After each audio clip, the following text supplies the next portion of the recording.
evening, Nicholas Claxton. Nicholas Claxton is the co-founder and partner of WOW Media Communications Group, a digital brand consultancy based in Dubai. With a strong working knowledge and proven experience in the Middle East, Nicholas has also been spearheading the editorial and commercial strategy for the launch of a 24/7 satellite TV channel and is the former managing director of ELAF Publishing, one of the largest and respected online daily newspapers in the Arab world.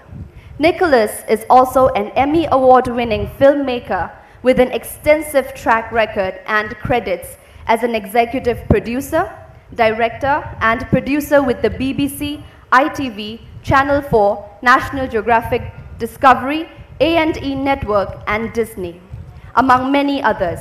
He was the producer of the Emmy Award-winning television documentary Cry, Ethiopia Cry, on the Ethiopian famine, which won a National Academy of Television Arts and Sciences Academy Award for outstanding background analysis of a single current story, and the winner of the coveted Cable Ace Award for his film Linda McCartney, Behind the Lens.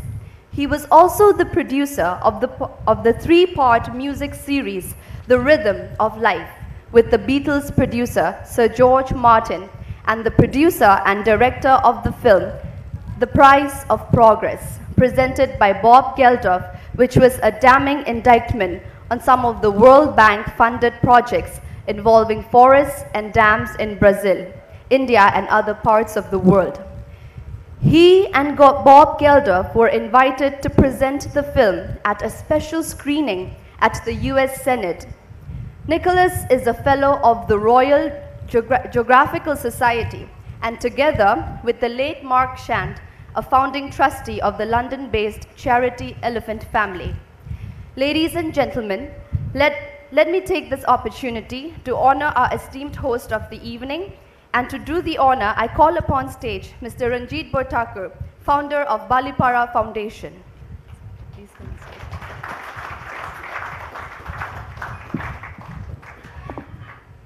stage. I'm sorry that we may have to start this function on a sad note, but a tribute.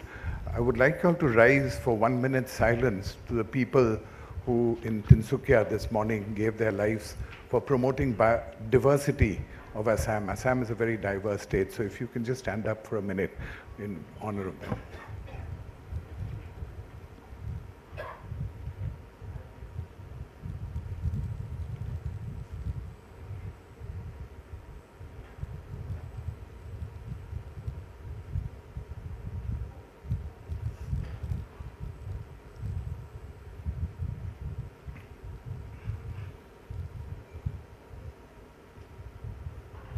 Thank you. Thank you.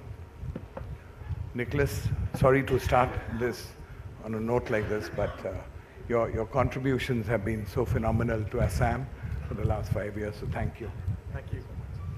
I just wanted to say that, Nicholas, over the last 5 years, you've been such a friend to the Northeast, the Eastern Himalayas.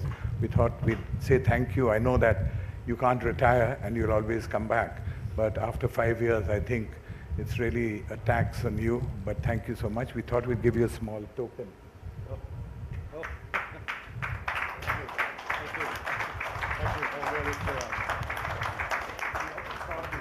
you. We also thought that we would change the way of giving, so we actually carved out a leaf and actually printed something in wood. With the vast experience in the field of communications and creativity, on behalf of Balipara Foundation, we thank you for being you and for allowing your efforts to make the difference in society. Thank you so much, Nicholas. Thank you, very much indeed. Really much appreciated. Thank you. Much appreciated. Well, what a great welcome, and thank you very much indeed. Thank you also for a wonderful and most warm introduction, and it's fantastic to be here again with you all. So, good evening, ladies and gentlemen, and welcome to the 6th Balipara Foundation Awards and Rabindranath Bhattakur Memorial Lecture here in Guwahati. Assam, the land of the rising sun and blue hills, has been a gracious host over the last few years, and it's an honor to be part of this Eastern Himalayan Naturenomics Forum.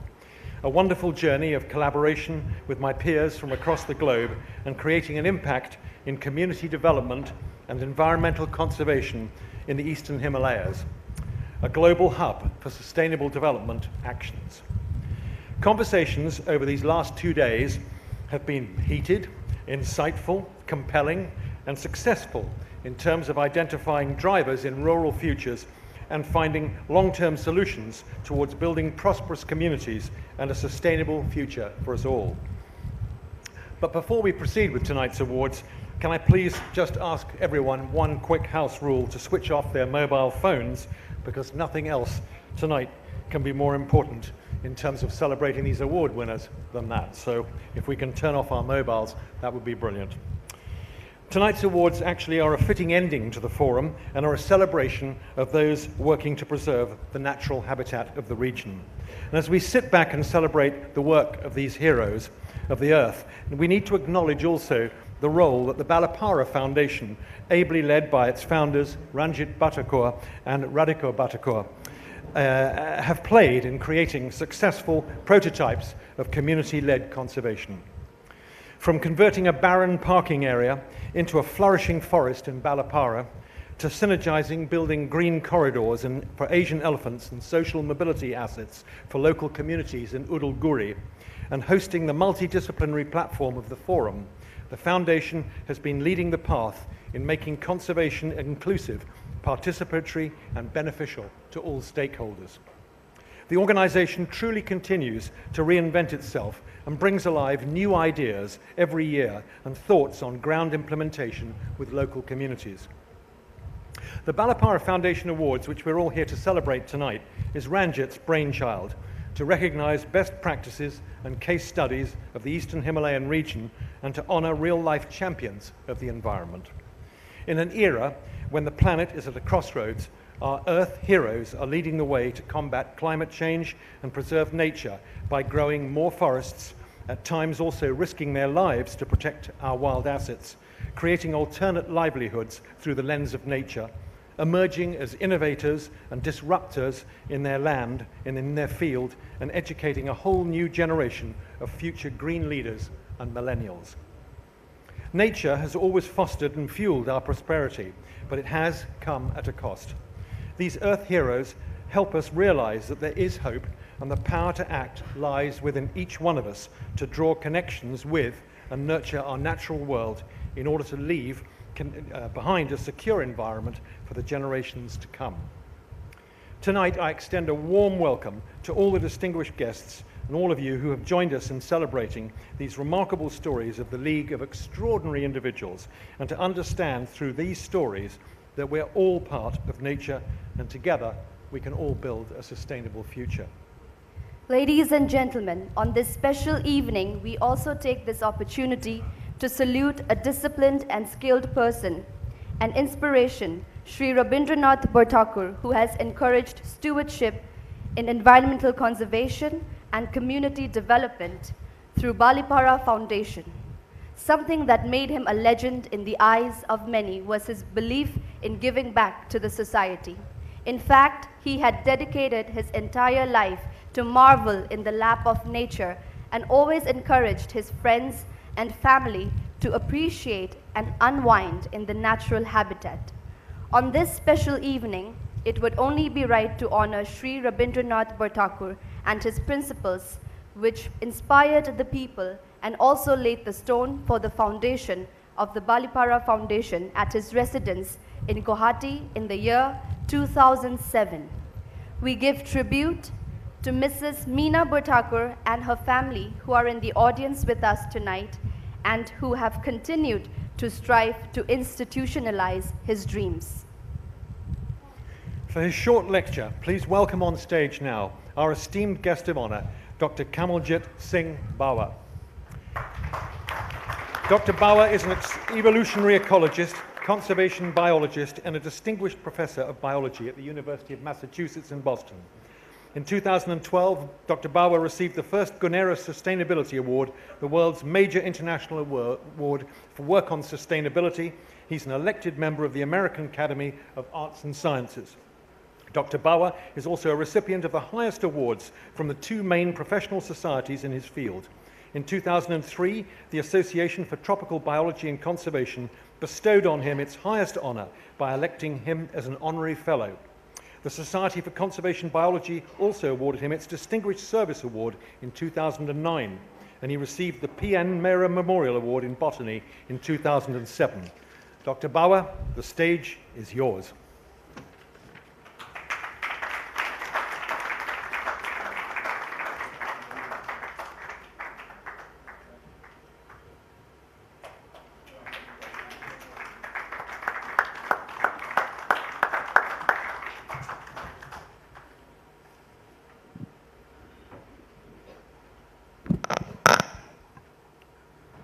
Good evening. What a wonderful 2 days. I'm really inspired by all who came to this stage and those who will come later this evening.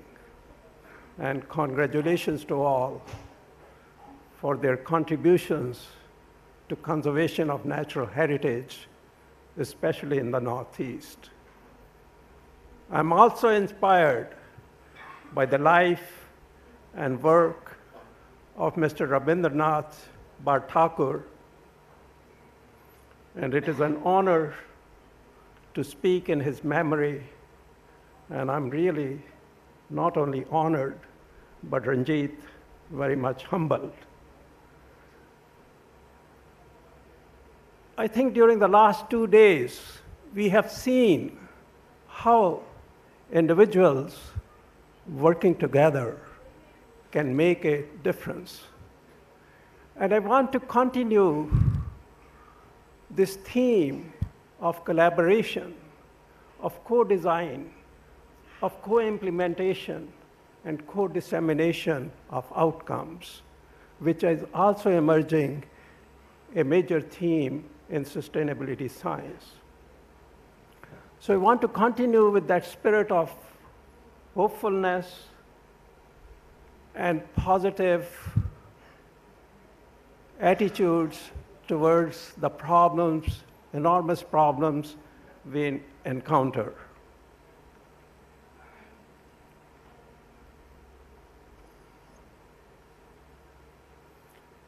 I need not remind you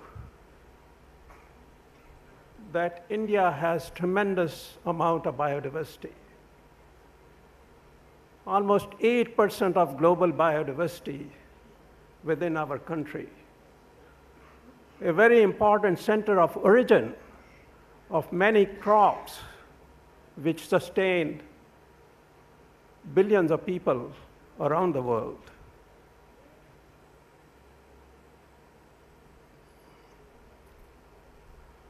You have heard many figures about the value of this biodiversity during the last 2 days. This is the latest figure. Comes from Madhu Verma, who is an environmental economist.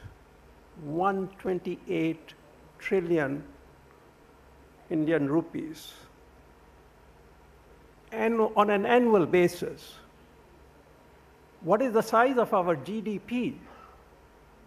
Almost the same amount. This is what the natural capital is giving us. And we don't even take it into account in following certain developmental pathways or the things we do every day in our lives.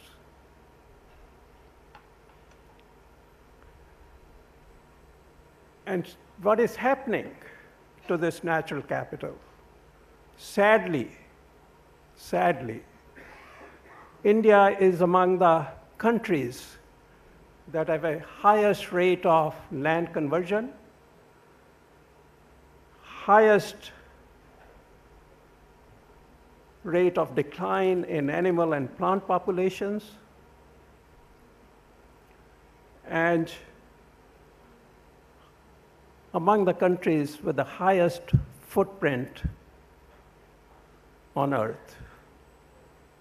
these parameters have been quantified. So the question is, how much are we investing in this natural capital? I think it was during it was 2 years ago when our friend Peter Raven was here. Ranjit Barthakur and I and a few other colleagues got together immediately after the annual event, and we announced a program on Northeast India biodiversity. It was just, we outlined the contours of a program, and we thought we will seek funding for this initiative.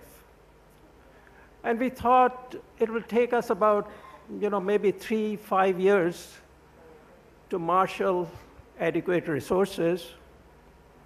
But it was only 6 months later, almost a year and a half ago, I was invited by the Government of India, Department of Biotechnology, to steer an initiative on Northeast India's biodiversity. In the process, we brought together 11 institutions, 30 investigators. The program at 23 crores for 3 years was funded about 6 months ago. And Balipara Foundation is a critical partner in that endeavor. This is a seed funding. We are going to enlarge the program, expand the program, and many of you, almost all of you, who are working in the area of conservation will be involved in this program. This program has 4 components: a very systematic survey of biodiversity in Northeast, the economic value of the ecosystem services and biodiversity the Northeast ecosystems provide, sustainable use of biodiversity, and capacity building and engaging civil society and developing citizen science are other important components of this program. There are 11 regional institutions involved in this program.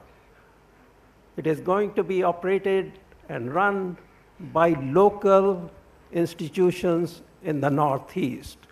We hope our international partners and other national partners will come and join us in this endeavor.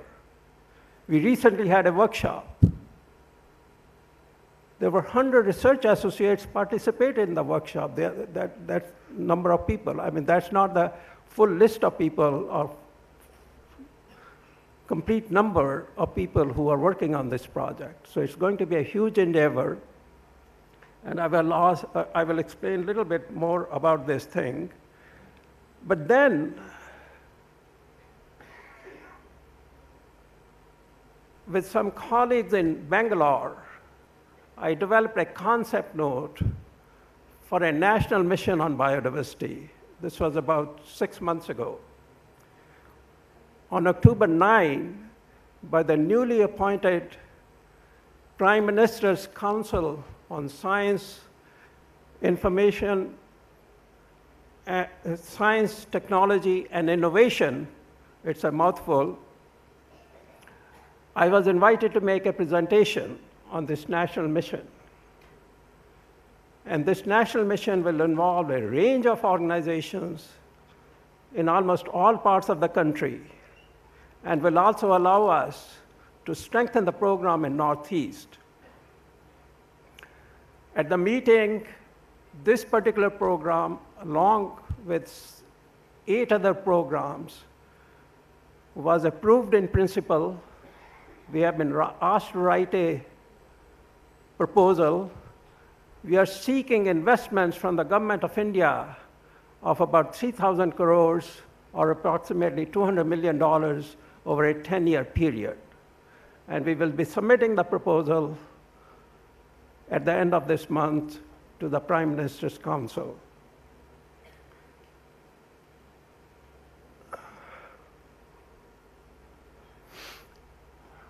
I don't know if you will be able to read at the back all these little boxes, but basically the program has 7 major components. But notice each component is linked to one particular aspect of human well-being. And furthermore, each of those components is linked to a particular set of sustainable development goals. So what we are trying to do is something very, very different, something I don't think has been done at a national level at any other place. Parts of it has been done, and I'll talk very briefly about this. So the major component, the first component is cataloging and mapping biodiversity, mapping life of India in great detail. And that life includes cultures, traditions, ethnic groups, and so on and so forth. And then there are components related to biodiversity and ecosystem services, biodiversity and agricultural production, biodiversity and climate change, and disaster risk management, biodiversity and economy, and biodiversity and policies management and societal engagement.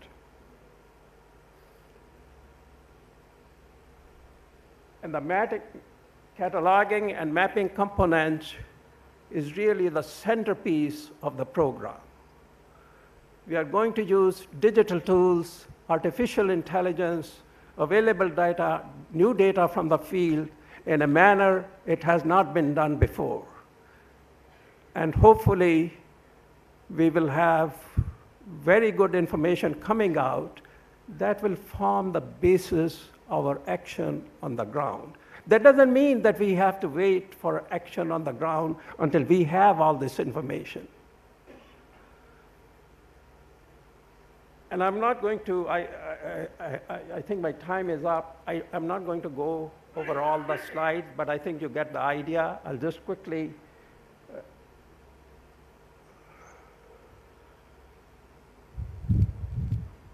Biodiversity and health is a very, very important component. Let me go back to that.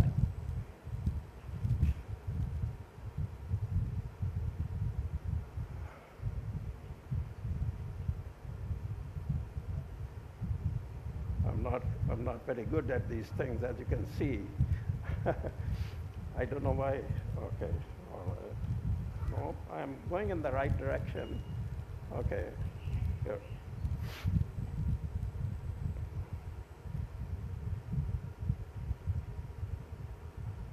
We are going to engage millions of citizens, millions of students in collecting biodiversity information. I'm fine.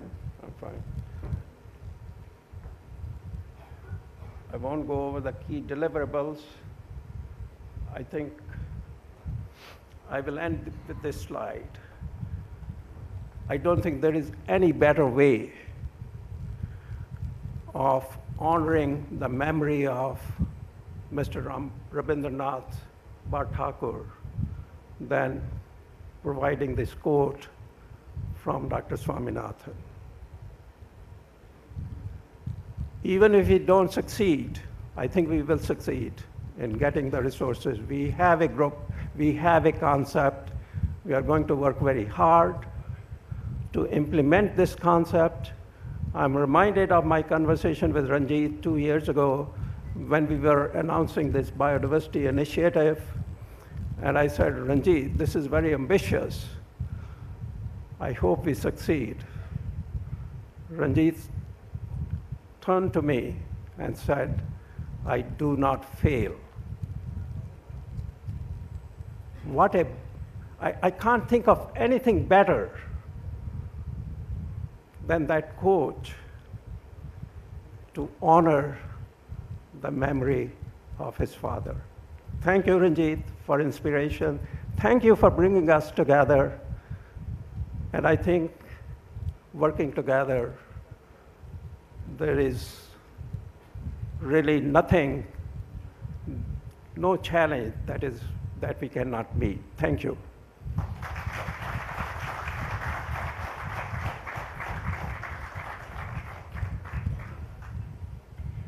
Dr. Bawa, thank you for the most informative and thought-provoking lecture. Can we all please give him one more round of applause?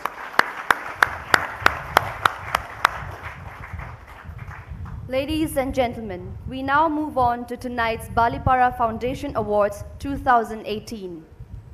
It's the 6th year of the Balapara Foundation Awards, and it's pretty hard to believe how time has flown since 2013. The Balapara Foundation Awards being given here tonight recognizes the best in the field of community conservation and shining a spotlight on the unsung heroes who are defending the environment and thus the rural futures in the Eastern Himalayas. All their efforts are greatly encouraged by our supporters and knowledge partners. And before we begin the award ceremony, I'd like to thank our supporters: GEO, Hemendra Kothari Foundation, Wildlife Conservation Trust, Tata Global Beverages, Tata Steel, Wildlife Trust of India, Worldwide Fund for Nature India, Globally Managed Services, Eastern Himalayan Botanic Art in Residence and Wild Mashia, our WUYA, our knowledge partners, Ashoka Trust for Research in Ecology and the Environment, Club of Rome, Current Conservation, Conservation International, Dakshin Foundation, Elephant Reintroduction Foundation, Green Guard Nature Conservation, Japan Environmental Education Forum, the Kunming Institute of Botany, Mask, Missouri Botanical Gardens, Mountain Partnership, Myanmar Matters, Sanctuary Asia Foundation, and Taikyo University. And not least also our media partners, Asimia, Pratidin Times, and our digital partners, DevX and East Mojo. An impressive array of names. Thank you all once again.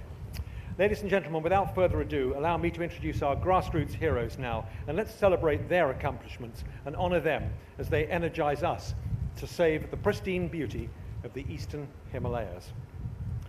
Tonight's Balapara Foundation Award is presented to a person or an organization whose contribution to the protection of wild nature has gone beyond the call of duty and which has displayed demonstrable success in the arena of nature conservation. May I now request Mike Korczynski to come on stage and honor our winner of the annual Balapara Foundation Award. Mike Korczynski is the founder of Wildlife Works, with over 20 years of experience working directly with developing country governments, private sector, and local communities on implementing conservation projects. Mike has led Wildlife Works to become one of the world's leaders in REDD+. And the winner of the annual Balapara Foundation Award is Mohammed Maqsudur Rahman from Bangladesh. Maqsudur is an environmental leader representing Bangladesh with more than 18 years of work experience, cutting across various fields such as environmental protection, wildlife conservation, advocacy and awareness campaign and livelihood improvement of the forest dwellers through sustainable use of natural resources. Please join me again in congratulating him.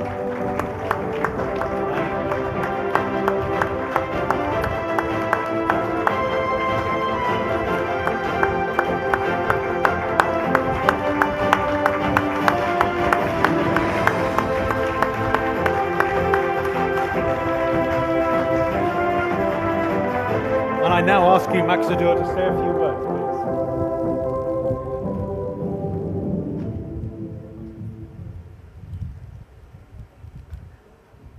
Now I'm really speak out. This is a great moment for me, for my life.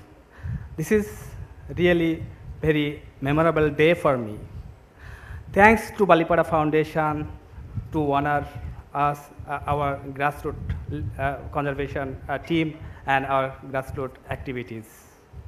I'm very happy. This is a great moment for us, and I never forget this moment in my life.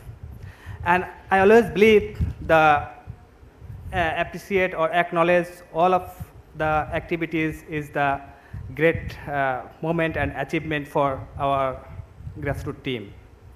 And every award always not stop the work. It's encourage the team. It's always more duty in our activities. So from here, I feel that it's increase all of my duties. And also I'll try my level best to control our activities and proper guide to my teams. Thank you very much. Thank you again. Congratulations and thank you once again, sir. Our Naturenomics Award is presented to a green entrepreneur whose financial and ecological success has proven to be a sustainable model in which economy and environment goes hand in hand. May I now request Huai Zhang to come on stage and honor the winner of tonight's Naturenomics Award. Haya Zhang is an assistant to director at World Agroforestry Center, East and Asian Office, focusing on Mountain Futures initiatives. She has worked actively in the field of environment and development in Nepal and USA. She is keen on environmental policy and management and has relevant engagements in various organizations in Slovenia, Hungary, India, and elsewhere. And the winner of tonight's Naturenomic Awards goes to Namahan Das. With the vision of fulfilling bulk orders regarding the demand of ahimsa silk, Namahan Das began promoting and producing by involving 750 households single-handedly in the entire process. He was able to envision the success of producing ahimsa silk, keeping in mind the environmental advantages of not killing the silkworm, thus subsequently leading to the multiplication of eggs.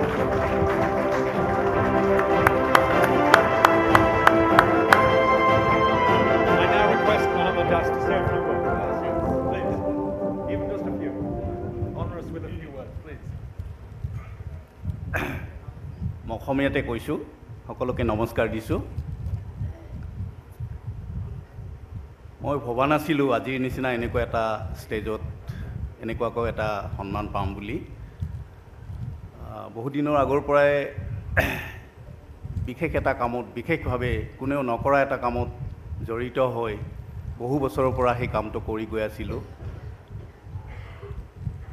মনে মনে সেই কামবোৰ কৰি গৈ থাকোঁতেই নাজানো Balipara foundation কেনেকৈ বালিপাৰা ফাউণ্ডেশ্যনৰ ওচৰত কেনেকৈ তেওঁলোকে তেখেতসকলে মোক চিনি পালে আৰু তাৰপিছত কিছুদিনৰ পৰা তেখেতসকলৰ লগত এটা সংযোগ ঘটিছিলে তেখেতসকলে গম পালে যে এনেকুৱা এটা কাম হ'ব পাৰে একেবাৰে ৰুৰেল এৰিয়াত গৈ কিবা এটা সুন্দৰকৈ এনভাইৰনমেণ্ট ইকনমিক ফৰেষ্ট এইবোৰৰ লগত মিলি কাম কৰি গৈ থাকিব পাৰে আৰু জীৱৰ জীৱন বচাই এনেকুৱা কিছু কাম হৈ থাকিব পাৰে বুলি তেখেতসকলে বুজি পালে আৰু তাৰপিছত মই শেষত আমাৰ ৰঞ্জিত বৰঠাকুৰ ছাৰক অশেষ ধন্যবাদ দিছোঁ লগতে তেখেতসকলৰ বালিপাৰা ফাউণ্ডেশ্যনৰ যিমান কৰ্মকৰ্তা আছে সবকে ধন্যবাদ জনাইছোঁ ইমানেই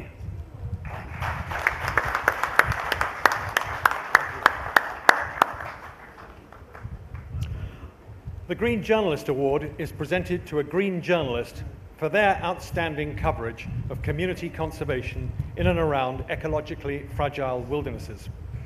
May I now request Misako Namiki to come on the stage and honor our winner of the Green Journalist Award.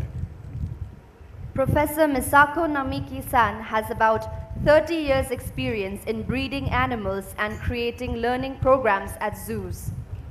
Currently, she is studying animal welfare at Taikyo University. And please welcome Misako Namiki-san. Thank you.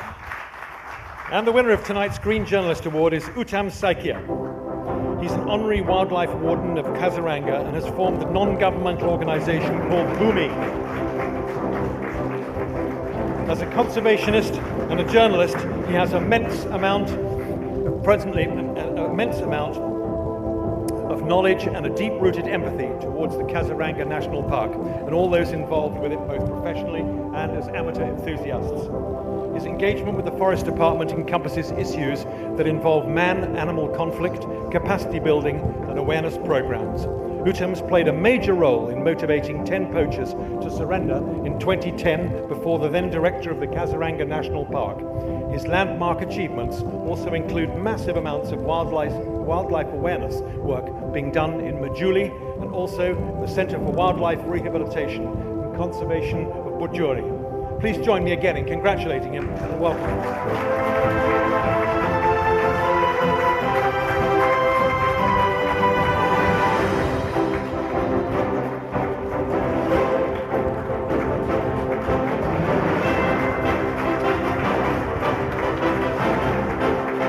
Come and say a few words.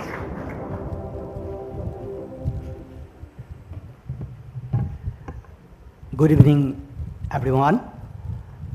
I feel proud to be here in this prestigious event and thankful to Balipara Foundation for this recognition.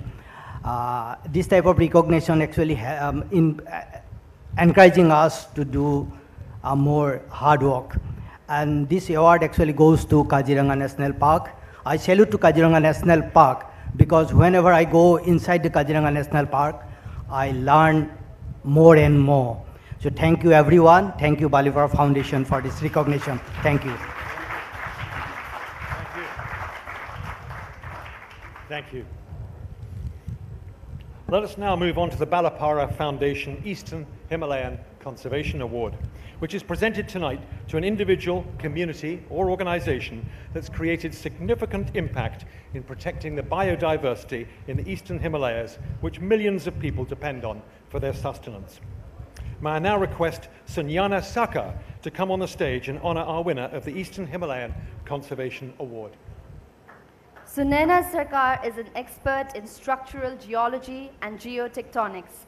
Her interest in earth sciences grew from the close bond with nature that was generated from childhood.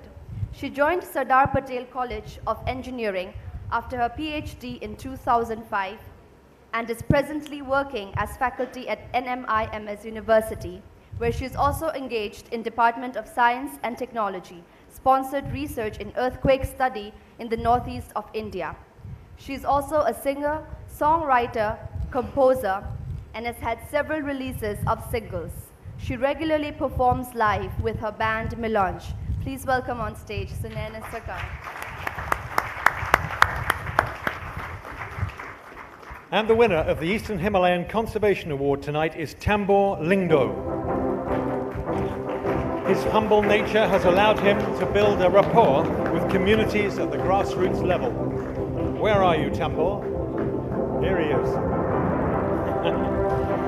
As a prominent figure in the Tourism and Conservation Department of the Mrang Meghalaya, his omnipresence has led to the cultural and educational development of the communities within these forested regions.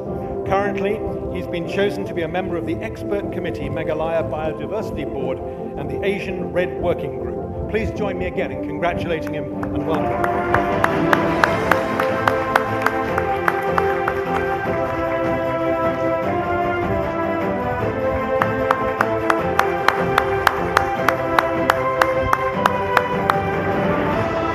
Would you like to come and say a few words, please? I got emotional when I see Ranjit Sir Botakul ma'am here, his mother, and when I see his father being paid a kind of a speech by Bawa sir, I remember my father said, I told him, because I became, from football, I become a forest. From football to forest. I told him, because there are many games that we have to play, I will not do my exams this year. He said, it's up to you, son. And then when we have complete all the sessions of football, next year I want to go to college. I said, I want to go back to college, Papa. He said, you can go, it's up to you. So I complete my graduation. And I would like to say, Hoi Q for Sir's Botakul mother. Hoi Q is a big tourist shout in Khasi. When I say Hoi, you say Q. Okay? One for her first, and then for Botakul Sir again, and for all the Balipara Foundation, the third one, because we used to say this 3 times. Hoi! Thank you. For watercourser, Hoy! And for all the Balipara Foundation and the comrade of Ranjit Watercourser, Hoy! So with this, I'd like to thank the Almighty God who have been bringing me to this kind of stage in the limelight where everybody knows me. I'm just a small individual who is living from a local community, and we are trying to really do something for the global community where we are working together. Thank you for bringing us together here. And it is a time that this is ticking so hard, so I cannot say more. But you are all welcome to Mauflang. Mauflang is a very nice village where we have been getting the blanket security. There's no need for any security in Mauflang, especially in the sacred groves, because the deities are guarding and they are also protecting us from any kind of untoward incidents. So with these few words, I would like to thank Ranjit Watercourser and all his comrades and all the awardees who have been awarding something that we have done for the society and the community. And to all of you who have been presenting here, it's really, really an encouraging being to be here with you all as people who are giving the applause to all of us. Thank you very much.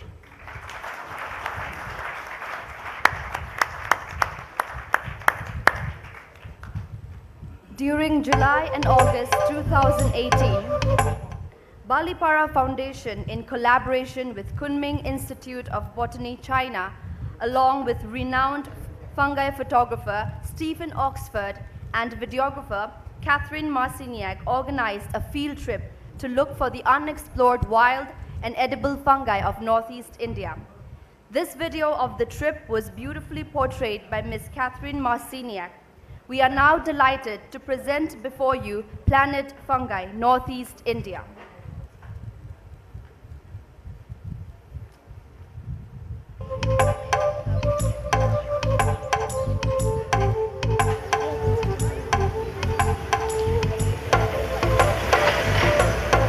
We're in Assam, which is in northeast India, and it's the wet season.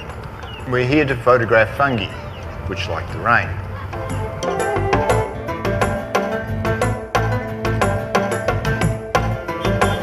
We've come here at the invitation of the Balipara Foundation. They're a not-for-profit group, and one of their projects is documenting the biodiversity of the forests here in northeast India, and they've just added fungi to the list. We as Balipara Foundation have always been really interested in auditing the biodiversity that we have in the eastern Himalayas. And we feel that the documentation of biodiversity is really important for its conservation, because if you don't know what grows, then you can't really save it. What have we got here? That's a beautiful big coral fungus. And we've always been focused on documenting the kind of trees, ferns, shrubs that are found in the pre-existing forests and trying to replicate those on new land. We've never really thought about fungi till the point in time when we actually came across news that quite a few people in the area around Assam and also in Meghalaya had been poisoned. This one I believe they do eat. Yeah, that one for eatable one. Yeah, and how do you cook it? Like cooking like a soup also. Is there a lot of it here? Yeah, maybe. I grew up in Assam, and people in Assam do not normally consume fungi at all. And I don't think that there is a lot of local knowledge about the fungi that could be consumed. This is an enormous fungus. I'm sure we know what this one is, but instead of being this big, it's this big. By the end of this first kind of survey trip of the biodiversity, we hope to have a basic knowledge of the kind of mushrooms that grow, of the kind of mushrooms that are being consumed by people, and maybe also the kind of mushrooms that have been consumed by people and have resulted in poisoning.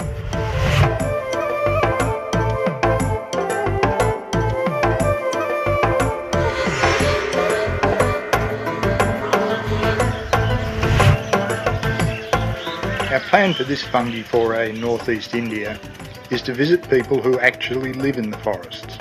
We're hoping they'll know what fungi is good to eat and what isn't. First stop is Majuli Island, which is in the middle of the Brahmaputra.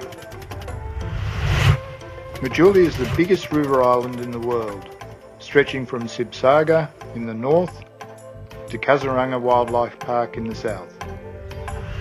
The local people are the missing tribe, whose lives depend on the ebb and flow of the dry and wet seasons. Majuli is also a pilgrimage place of ancient Hindu monasteries with unique ways of keeping young monks fit and healthy. And Majuli is the traditional home of a living legend. Jadav Payam is known as the forest man of India.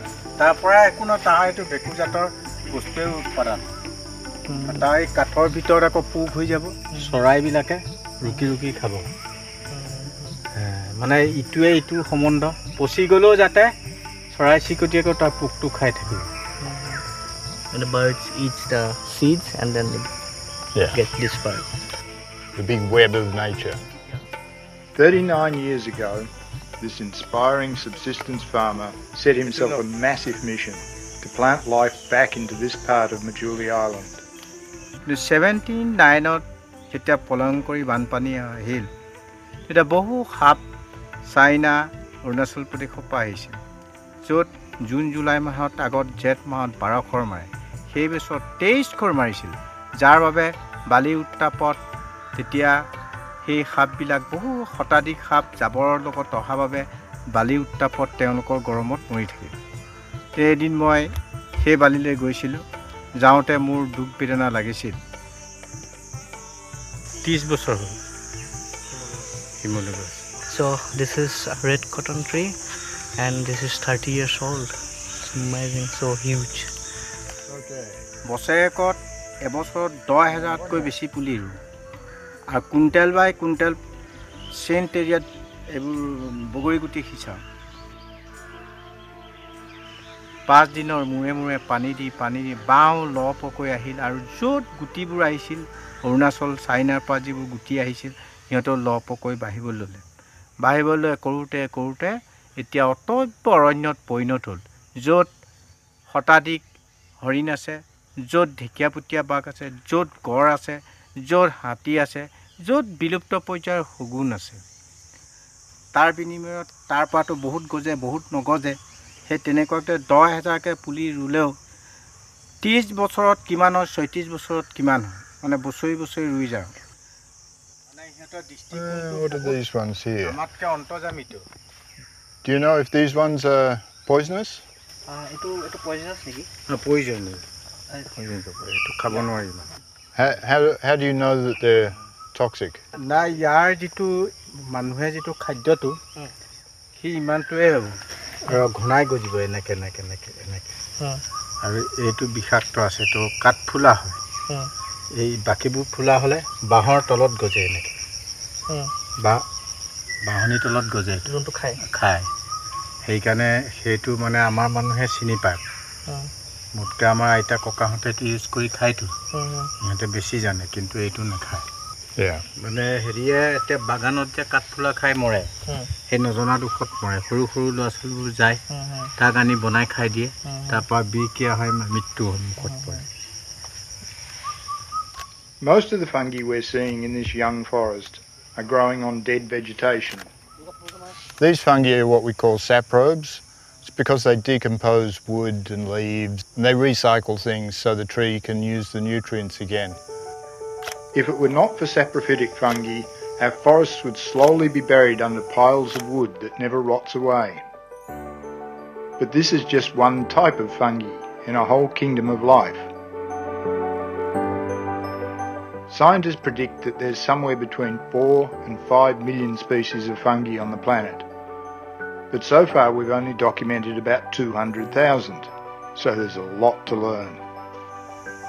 These ones look like they're Tomatomyces, and many species of Tomatomyces are edible, but we can't be sure with these ones.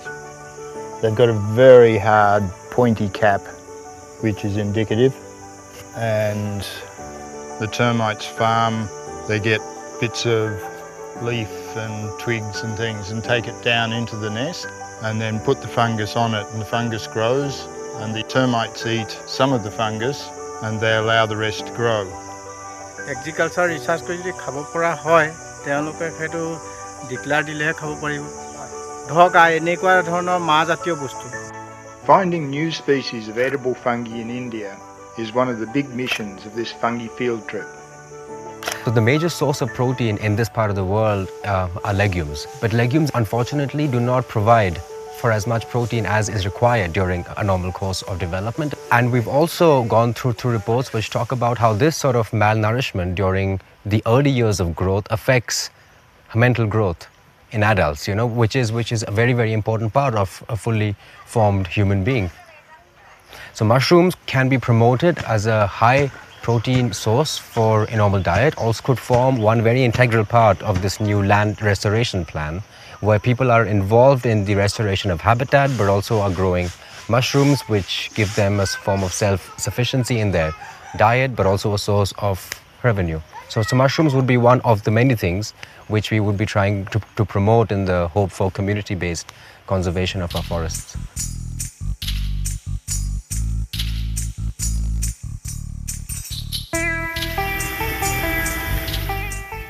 We're on our way to the Holongapar Gibbon Sanctuary, which is about as close to an untouched forest as we're likely to find in this part of India.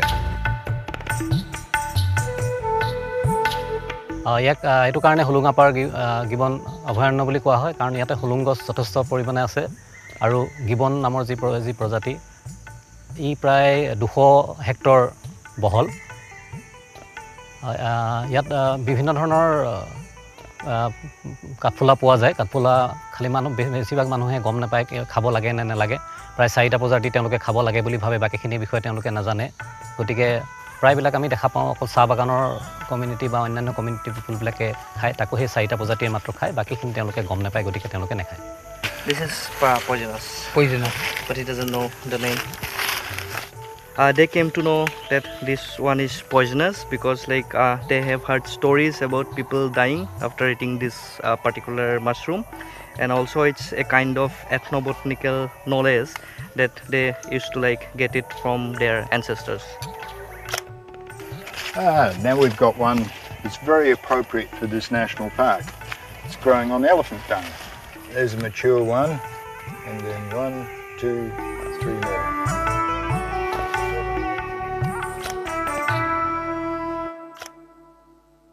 Do you know if these fungi are poisonous or edible? Can you eat these? Poisonous, but they make medicine.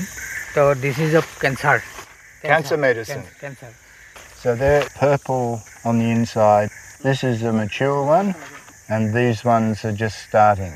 To start with, they're just little cups. আগতে আজি অলপ দিন আগতে এই বস্তুটো বিচাৰি মোৰ লগতে তাৰমানে এজন মানুহ ঘূৰি ফুৰিছিলে যোৰহাটত পাইছিলে সাইন্টিষ্ট নহয় আমাৰ তাৰমানে এনেই হেৰি মানুহ Herbal practitioner. In this forest, I photographed 32 different species of fungus. The ranger told us most of them are not edible. Yet scientists think that every single one of these species could have an important role to play in the forest. What we're documenting is the fruit of the fungus, but it's the mycelium that is the body of the fungus. Inside the rotting wood, the dead leaves and the soil, these tiny threads recycle and seek out water and nutrients. The more we learn, the more we realise that fungi are vital to living plants.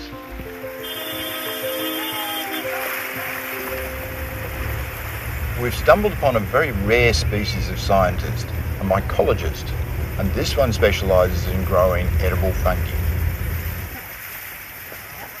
During my training or my advice, I'm conducting 2,500 trainings through Northeast India. I developed such an easy technology, and this can be cultivated throughout the year. That is called Pleurotus hostatus. So what happens here is that Dr. Iki Bordaloo gives the mushroom spawn to the villagers, and then they mix it up to make the mushroom compost and grow mushrooms with it. খেতিটো কৰিবলৈ ইনস্পিৰেশ্যনটো আচলতে মই ভাবিছোঁ মানুহবিলাকক দিম, মানুহবিলাকে gain কৰিব। তেতিয়া আচলতে মোৰ কথাটো হ'ল এনেকুৱা যে মানুহবিলাক আমাৰ গাঁৱৰ মানুহবোৰ যথেষ্ট দুখীয়া, তেওঁলোকে যদি মোৰ পৰা স্পনটো লৈ পেলাই খেতিটো কৰে, আৰু গুধলি যদি দি পেলাই তেওঁলোকে নিমখ তেল এইবিলাক কিনি লৈ যাব পাৰে মোকে দি পেলাই তেতিয়া তেওঁলোকৰ সুবিধা হ'ব আসলে আৰু তাৰ কাৰণে ইনভেষ্টমেন্টটো হ'ল কি আমাৰ ঘৰত খেৰ আছে আৰু আমাৰ ঘৰত খৰি আছে ধান সিজোৱা কেৰাহী এখন আছে ধান মেলা ধাৰি এটা আছে তাৰপা মোৰ পা খালি স্পনটো কিনিব লাগে আৰু মাৰ্কেটৰ পৰা we can harvest 4 to 5 times. So how much total do you get out of one bag? 1 to 1.5 kg. 1.5 up to 1.5 kilograms. Yes. That's 6 by 48, 300 kilograms in here. That's a lot of mushrooms. Yes. How has it been for you in terms of money doing this?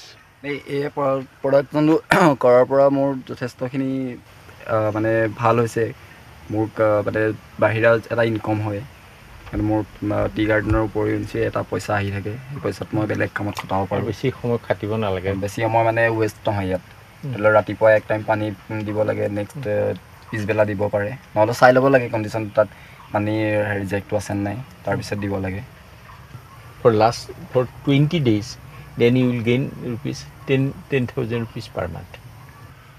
So for how many hours work? 2.5 hours daily. 2.5 hours daily. বেলেগ বাগানত ধৰি লওক আপুনি বহুত time খাটিব লাগে হেৰি কৰিব লাগে ৱেষ্ট হয় টাইমটো আৰু বেলেগত ক'তো ফুৰিব বা ক'ৰবাত যাব নোৱাৰি এইটো বস্তু কৰি আপুনি ৰাতিপুৱা পানী দিলে তাৰপিছত নেক্সট আপুনি ঘূৰি আহি 3টামান বজাত আকৌ নেক্সট চালে হ'ল Yeah, it's a lot of money for growing in a little shed like this. Actually, during my research, I got so many nutrients is there. 47% protein is there. It has 2 times bigger protein than the fish and 1.5 times greater protein than meat. Are they nice to eat? Very tasty.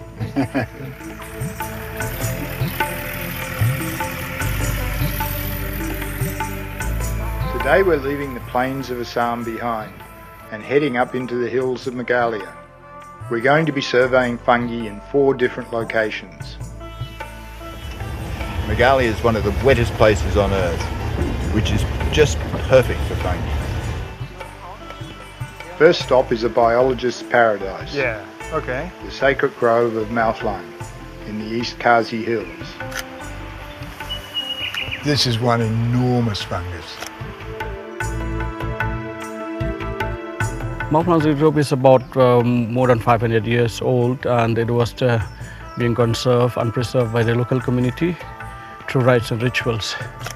And we know that through sacred groves is also like it acts as a gene pool. We know that we have some endemic species of trees, flowers or orchids we may say, and also the medicinal plants, housed of more than 453 species including herbs. We also see that I think there have been here around 50 to 60 type of mushrooms. But most of all, we would like also to know a little bit more about mushrooms. This is a beefsteak fungus, it's called. I've seen these in Tasmania and in China, so they're quite widespread. And the local people say that they're edible, which fits with the name of beefsteak.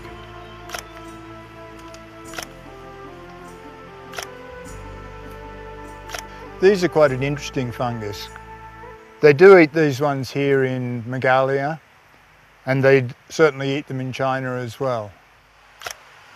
This is a Ganoderma, which is a fungus that they don't use for anything here, but is used quite extensively overseas, and particularly in China as a medicinal fungus. So it can be quite valuable, particularly when it's collected in the wild. In northeast India, we photographed over 500 fungi specimens in less than 4 weeks. Locals in Meghalaya showed us a huge variety of edible species, and we even photographed a tiny luminous fungi. It's always really exciting to find luminous fungi. I've been through many walks through forests in my life, but I have to say that I've never noticed the fungi. But today I've realized that they're everywhere, and also I'm beginning to realize that fungi really form the basis of life, and that without fungi we wouldn't be here. So I think apart from all of the other things that I've said about poisoning and employment and revenues, I think it's just a very beautiful thing to study, and we should definitely look into exploring the fungi biodiversity of this part of the world and get to know more about it.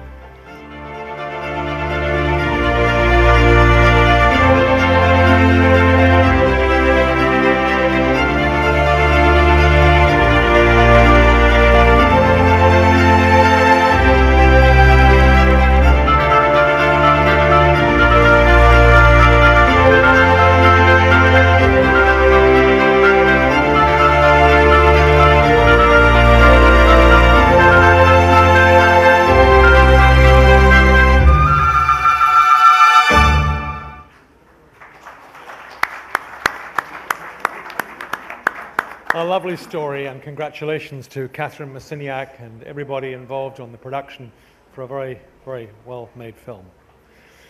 Our Habitat Conservation Award is presented to an individual or an organization that has spearheaded efforts to conserve critical ecosystems.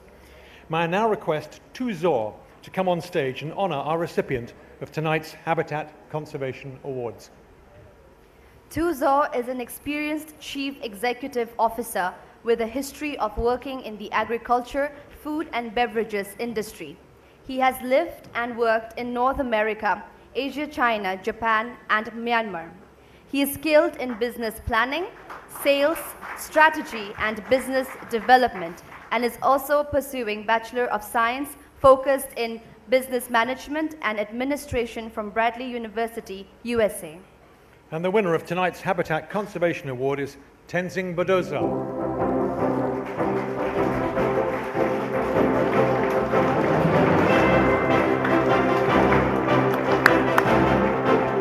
Tenzing began a silent revolution in his own small way by producing elephant-friendly tea in the very heart of Udalguri district. He made this possible by allowing the gentle giants to be a part of the two farmlands where most of his work takes place.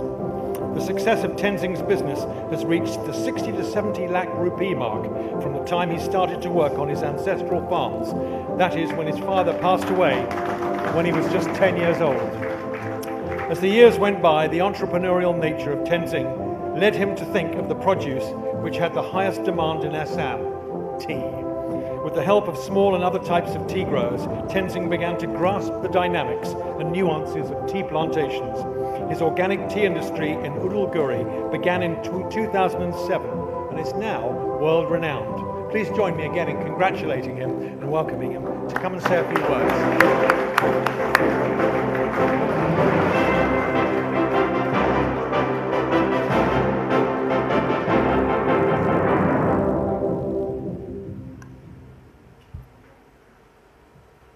Good evening, ladies and gentlemen.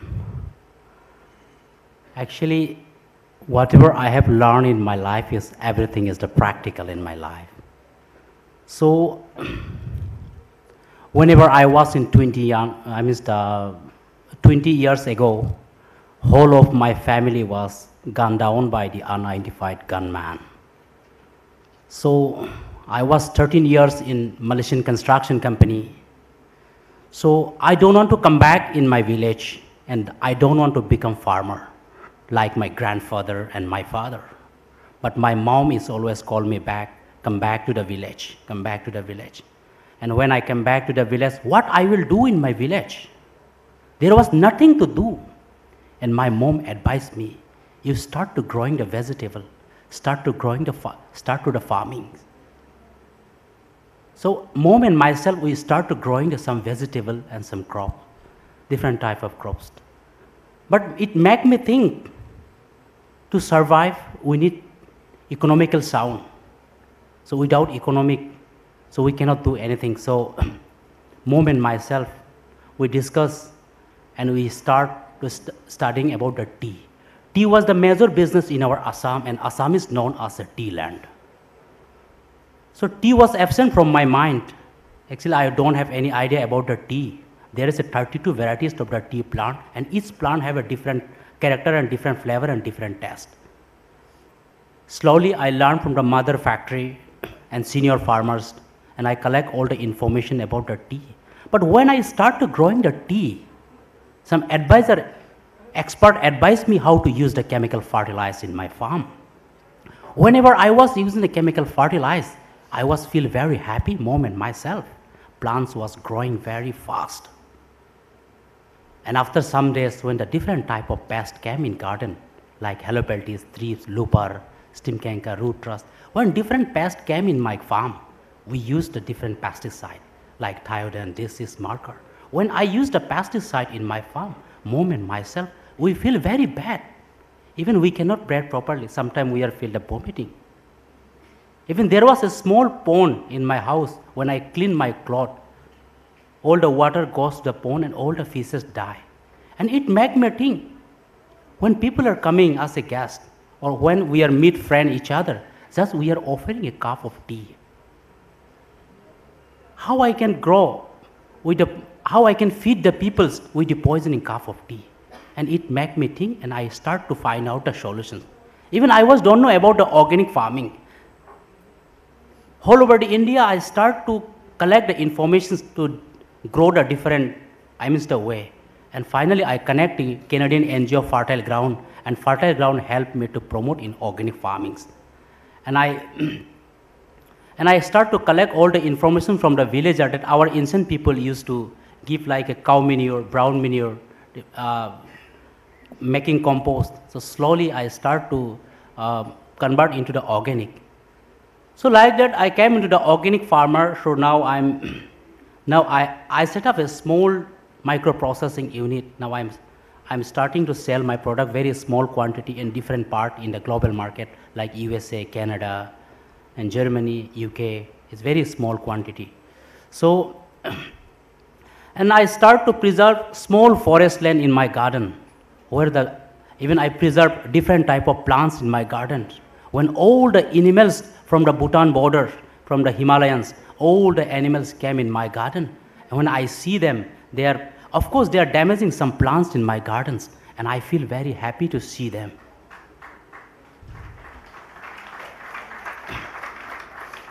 And I think myself, said, all the human beings all the farmers they cut down all different type of tea. We are respecting only the 2-3 varieties of the plants where we can use for our house, like a jackfruit, mango, or different type of plants. But nature, I believe strongly that we should respect every plant. It may be a favorite plant of animals, it may be favorite plants of the microorganisms. So we should not cut down all the tree. I'm thinking like that, we should make a like city forest or the village forest, or all the landowner should not be destroyed all the jungle and planting some different type of crops. I'm thinking myself that we should make a own forest also, like small forest, instead of planting all the vegetable or all the farm. So if we'll make like a city forest or village forest, then it will be more helpful for our environment. I believe like that. So I start to growing different type of plants, the elephant favorite plants like a bamboo or different type of animal, elephant grass, I started to preserve in my garden, and all the elephants came in my garden, so I feel very happy to see them. Even I start to, in big tree I have there, and I concrete there the 2 storage tree house there where the wild animal can be seen from my tree house. So if anybody wanted to come in my garden, so I'm most welcome to everyone, those who are interested to come and see the wild animal like a hornbill, and different type of hornbill can see, and peacock, wild peacock, deer, and elephant can see from in my garden. So to giving me this honor, I'm really very happy. So thank you. Thank you very much.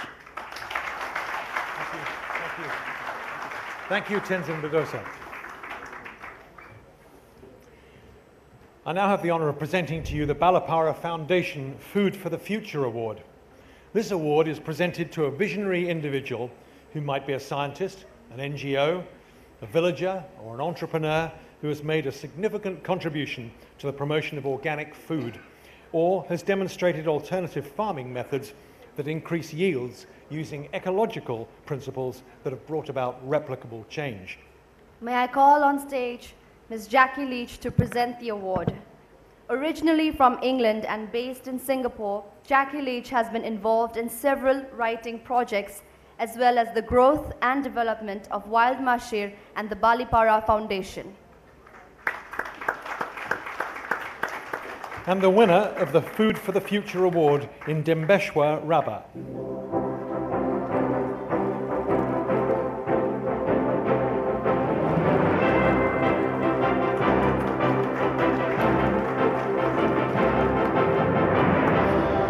Can we please have the winner? There we are, there he is. Dimbeshwar Rabba, one more round of applause.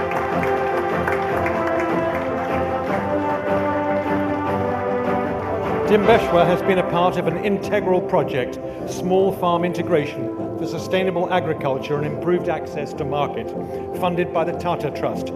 He's been able to create a team who's acquired his knowledge management skills regarding multiple cropping and demonstration of farming, along with the most relevant mode of business in black pepper and turmeric. Some of Dimbeshwar's innovation can be visibly seen in the usage of forest wastelands for cultivation. The idea of black pepper being grown as an alternate source of livelihood has been extremely remunerative, helping the people of the communities to address the needs of meeting their basic amenities. Please join me again in congratulating him and asking him to come and say a few words. Would you please come and say a few words?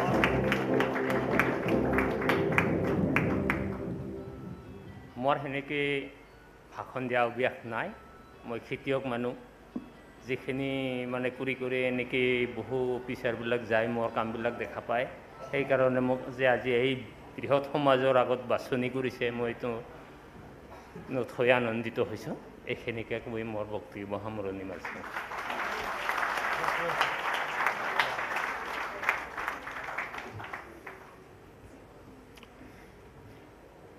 Now I'd like to present to you the Forest Rangers and Guards Award, which tonight is presented to personnel of forest departments for their exemplary service towards the protection of fauna and flora in national parks and reserve forest of the Eastern Himalayas.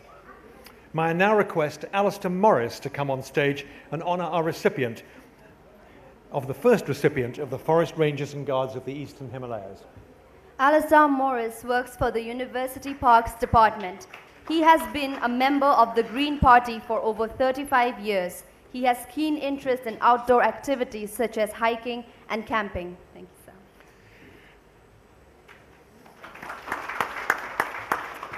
And tonight's first recipient, the Forest Rangers and Guards of the Eastern Himalayas, goes to camp guide Alemba Yimchunga.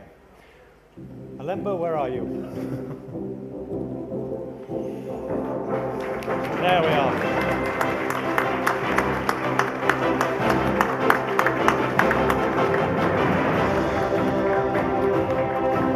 Alemba has been a camp guide in the Kifaya Wildlife Division in Nagaland. His conservation efforts have made sure that the presence on forest resources are reduced in the Fakim Wildlife Sanctuary. Because of his involvement in the region, his extensive knowledge has been useful to understand the movement of animals in and around the areas of the forests, allowing camera trap studies to take place. Alemba has been a part of the anti-poaching squad as well, helping to secure the Fakim Sanctuary, which has been an integral part of the India-Myanmar border. Please join me again in congratulating him and asking him to say a few words.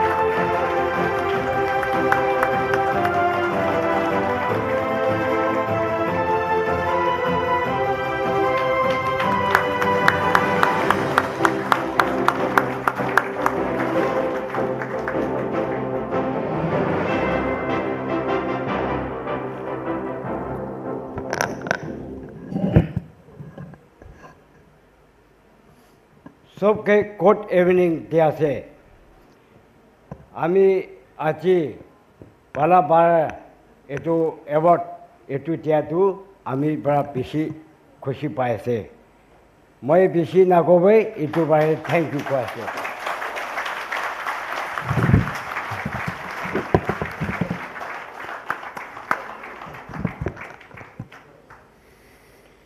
And now may I request Anita Dutta to come on stage and honour our second recipient of the Forest Rangers and Guards of the Eastern Himalayas. Anita Dutta is the Assistant Director of the Rashtriya Gramin Vikas Nidhi. Anita Dutta has worked in the development sector for the past 20 years. presently heading RGVN's Financial Inclusion Project in partnership with CRISIL Foundation. The program has reached out to 100,000 women in Assam. Ms. Datta has pioneered and innovated many other grassroots and CSR projects. And the second winner of the Forest Rangers and Guards of the Eastern Himalayan Award tonight goes to Senior Forest Guard Dorji Wangchuk from Bhutan.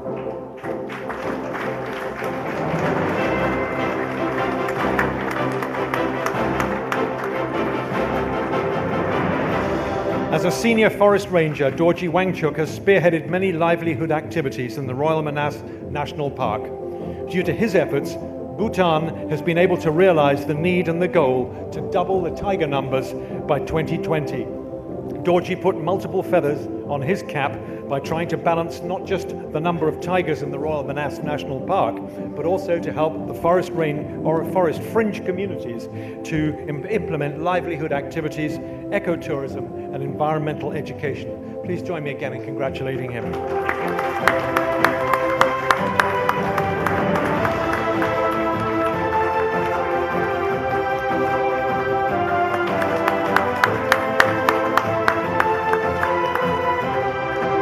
Dorji, please come and say a few words.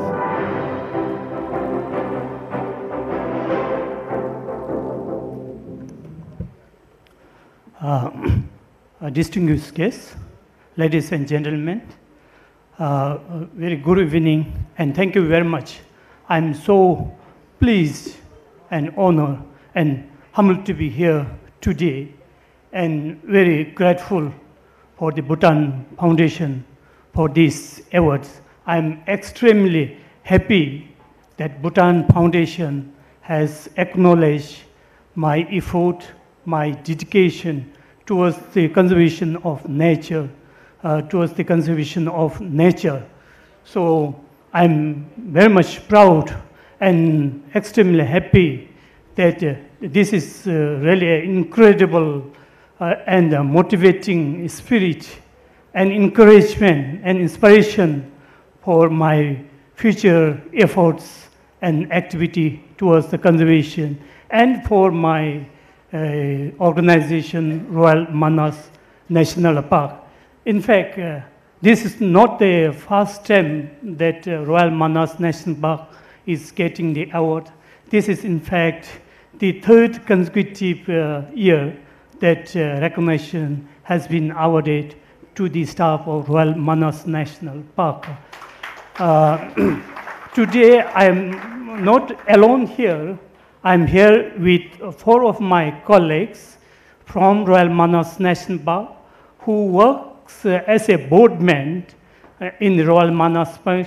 They work in the rural, remote, and difficult areas and for lifelong service. And with this, this is really a motivation for them to work even harder and rest of the staff who work in the park. So I, on behalf of the Royal Government of Bhutan and on behalf of the Department of Park and Forest Service and on behalf of the management of Royal Manas National Park, would like to extend our highest gratitude to Balipara Foundation and team and all of you who are here for your inspirations and trust on us. Our work for the conservation is far from end, far from over.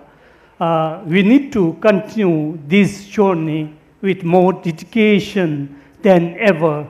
I once again thank you everyone. Thank you. Thank you again, Dorji Wangchuk. Congratulations and thank you once again. Ladies and gentlemen, let us celebrate rural futures, communities, and cultural heritage of the Eastern Himalayas through a wonderful performance tonight by Tezpuria Thespian.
Hello' নমস্কাৰ আজি তেজপুৰীয়া থেস্পিয়ানৰ ইয়ালৈ নিমন্ত্ৰণ জনোৱাৰ বাবে আপোনালোক সকলোকে ধন্যবাদ জনাইছোঁ আজি আমি তেজপুৰীয়া থেস্পিয়ানে অসমৰ বিভিন্ন লোকনৃত্য লোকবাদ্য আজি পৰিৱেশন কৰি লোকসংস্কৃতি প্ৰচাৰ কৰিবলৈ চেষ্টা কৰি আহিছোঁ অসমত বসবাস কৰা বিভিন্ন জনজাতিৰ লোকসকল যেনে বড়ো মিচিং কছাৰী ডিমাচা আমি সকলো ভাই ভাই আমাৰ উদ্দেশ্য হৈছে লোকসংস্কৃতিৰ প্ৰচাৰৰ মাধ্যমেৰে সকলোৰে মনত যাতে সম্প্ৰীতিৰ ভাৱ মিলাপ্ৰীতি বন্ধুত্ব ভাৱ যাতে আমি গঢ়ি তুলিব পাৰোঁ আমাৰ তাৰে চেষ্টা চলাই আহিছোঁ আৰু ইয়াৰ মাজতে মই এটা খবৰ দিওঁ মানে দুখৰ বিষয় এটা ক'বলৈ ওলাইছোঁ যে যোৱাকালি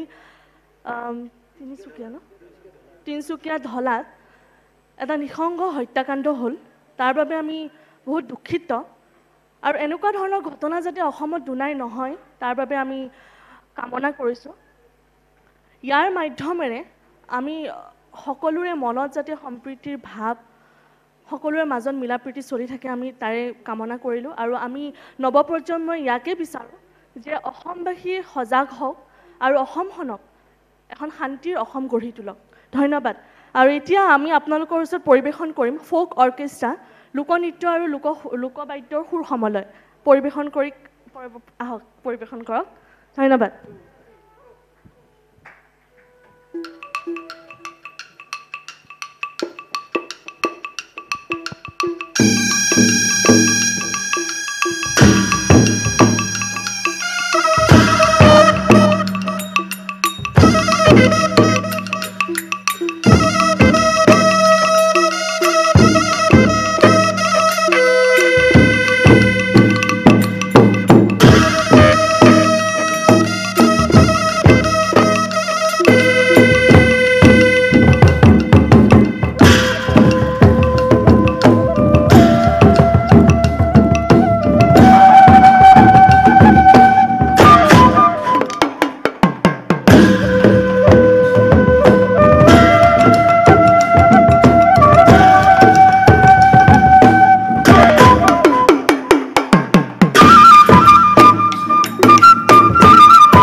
Wow, thank you so much, Tespuria Thespian, once again for the incredible performance. Thank you to the entire crew.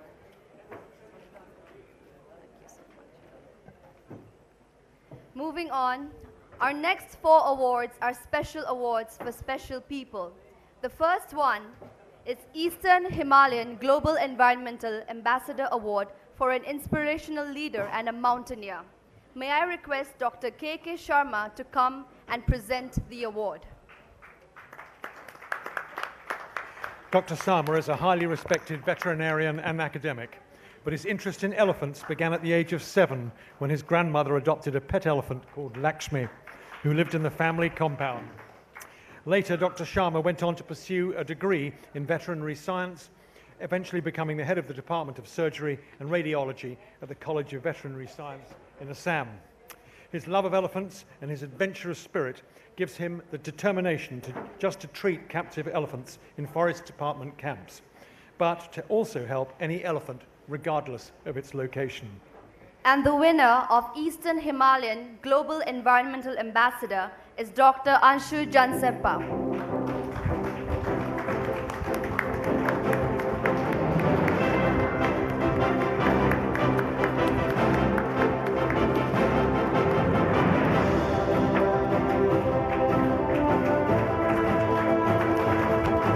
As an adventure enthusiast, Dr. Anshu Jamsenpa began her journey back in 2009 with the utmost motivation and guidance of the Arunachal Mountaineering and Adventure Sports Association to take up mountaineering. There are moments of realization, and Anshu realized that her passion for mountaineering will never diminish while attending her advanced course.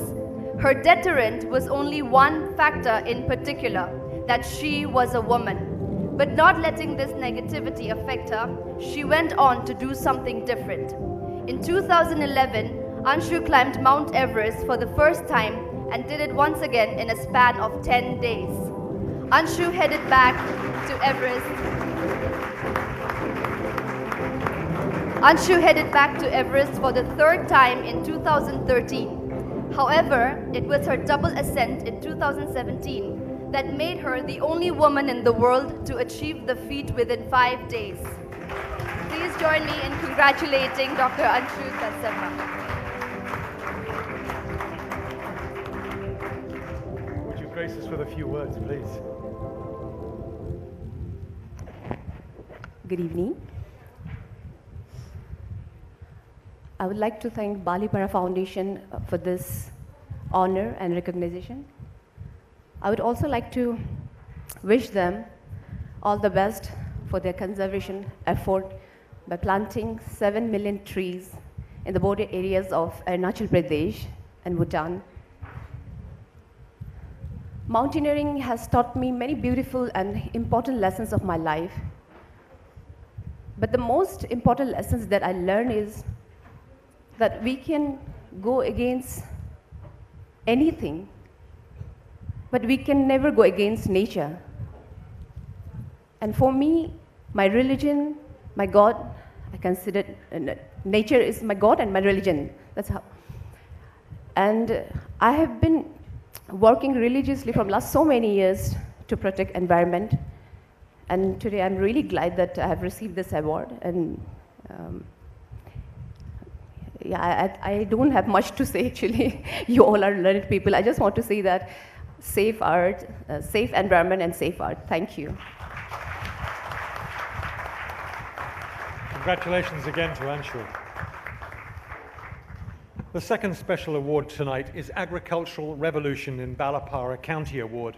May I now request Dr. Kalpana Sarati to present the award.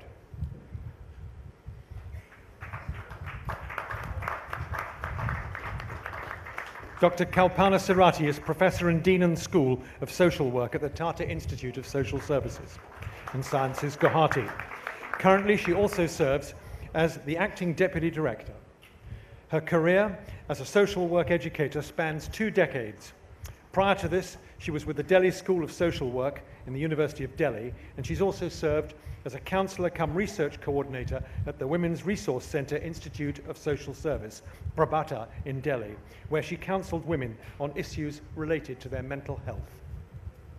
And the award goes to Mehdi Arif Hussain. As the additional divisional officer of Balipara, Mehdi Arif Hussain has shown keen interest in providing help and reaching out to more than 1,000 households of these villages. He wishes to extend his department's expertise in the field of integrated farming models, combining different types of agricultural activities, such as fishery, to generate livelihoods of the people. He has envisioned Balipara to be high-tech with the availability of technologies and services. Please join me in congratulating Mr. Mehdi Arif Hussain.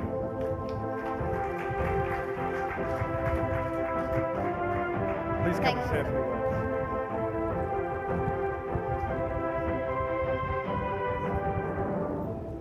Ladies and gentlemen, a very good evening. I am the face of agriculture in Balipara. I'm a farmer and I love Balipara. I belong to Balipara. Ranjit Borthakur sir, Balipara Foundation, lifetime I'm indebted to you. And from this moment, my mission with high-tech Balipara, the vision and mission of high-tech Balipara. Let's collaborate everything and build Balipara towards community development through agriculture.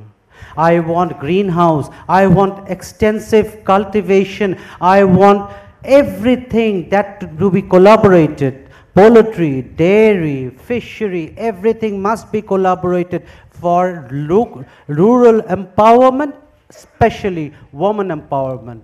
I want agri-tourism in my Balipara. Tonight, I stand here for elephants. 5 years back, 7 elephants came inside my office at 9:30. I did not know what to do, but I fell in love.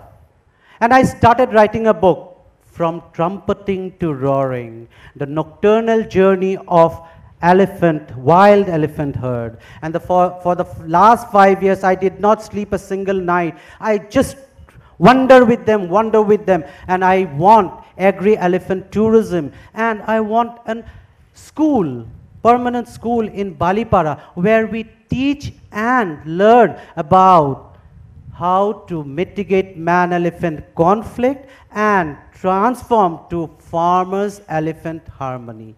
This is my vision. Ranjit Borthakur sir, I cannot express how grateful I am, and everyone. And from this moment, all the counterparts, Mask, Anirban, Agriculture Office, Balipara, and Sunitpur Agriculture, we are all yours. We will develop Balipara, agriculture and elephants will be preserved for a lifetime. Thank you so much. Many congratulations. The third special award is the Eastern Himalayan Sports Development Award. Ladies and gentlemen, to present the next special award, we have with us a dynamic personality and a talented woman. I'd like to now call on stage Rupa Barua.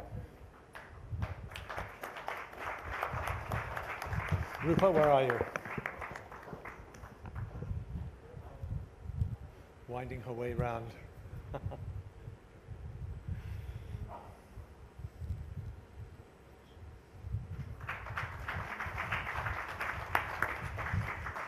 Rupa Barua is an award-winning documentary filmmaker.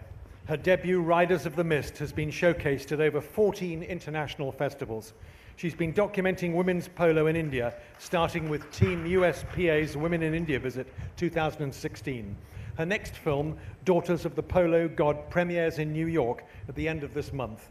She's the fan of the cinematic medium and seeks to create nuanced cinema that goes beyond geography and human boundaries. And the award goes to High Altitude Training Center from Mizoram. Tata Education and Development Trust have associated themselves with the sports development of the state of Mizoram. The Sivir Village Council has been generous enough to provide the project with 10.753 acres of land to provide the grassroots youth with vigorous badminton training in a high altitude training center. Please join your hands together once again for the member of High Altitude Training Center.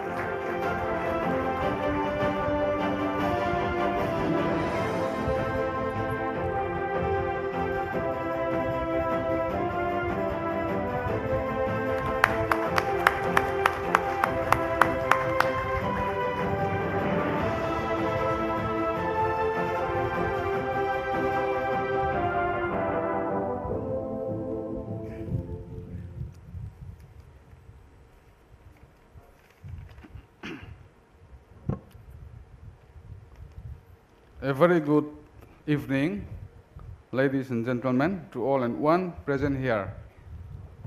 Excuse me, is here anyone who knows Mizo language? Please raise your hand. Not you. My name is HVL Zarzauliana from Mizoram. I'm the village council president of Sipir village, Mizoram. And with me, Mr. Frank Tansanga, Village Council Secretary, and Andrew Laremsanga from Tata Trust, Neida. But unfortunately, he left me before we start this function due to favor. I'm so much happy and surprised that when I'm informed that I'm going to be honored this precious award, I'm very thankful, and not only that, the Balipara Foundation has provided all the financial expenses and other necessities for us. High Altitude Training Center is about 7 kilometers from Sipir local area and is within the Sipir village area. I believe that this center will make a huge development, achievement, and bright future for the youth, people of Mizoram and all over the country, India. For this, I would say that we need hard work and sacrifices to work together for more improvement for the future. Last but not the least, a very, very thank you to Balipara Foundation for this great award, and I wish you best of luck for the future. Thank you.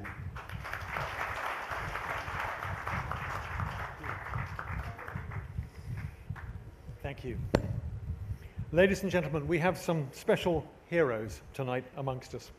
And to honor these heroes, may I now call upon to the stage here now, Dietrich Schmidt-Bolt, an honorary president of the professor at the Faculty of the Environment and Natural Resources, Freiburg University in Germany. Also Richard Leach, a partner in Wild Mashir, home of the Eastern Himalayan Botanical Ark, and an advisor to the Balapara Foundation. Also Dr. Parmananda Rajbongji, president of the Assam Sahitya Sabha, and not least, Ranjit Bhattakur, founder of the Balapara Foundation.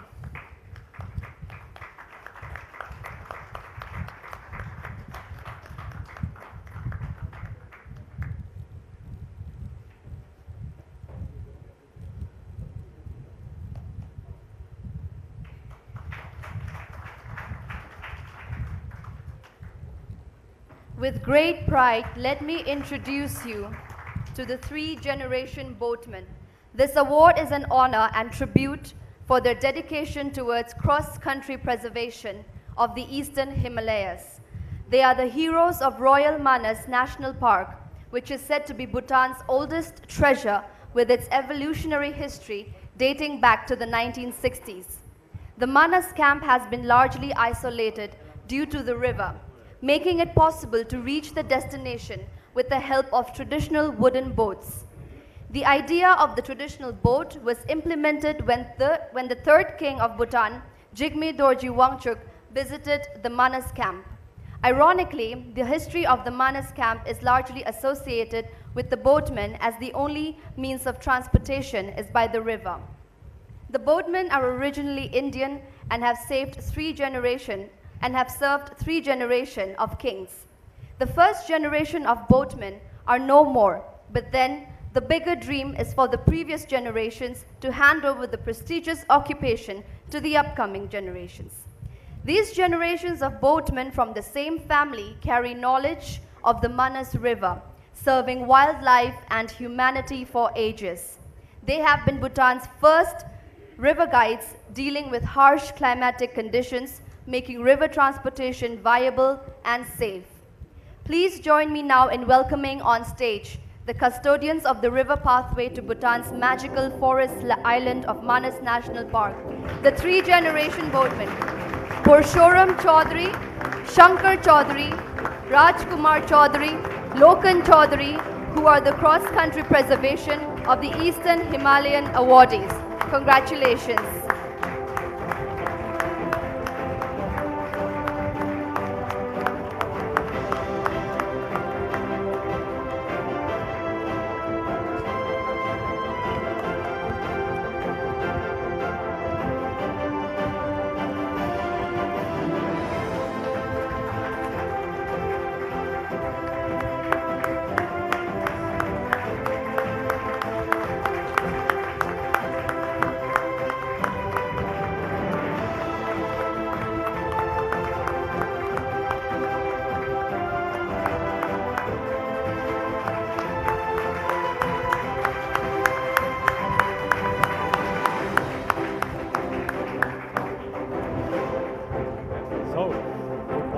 Come and say a few words to us. It would be a great honor. Please.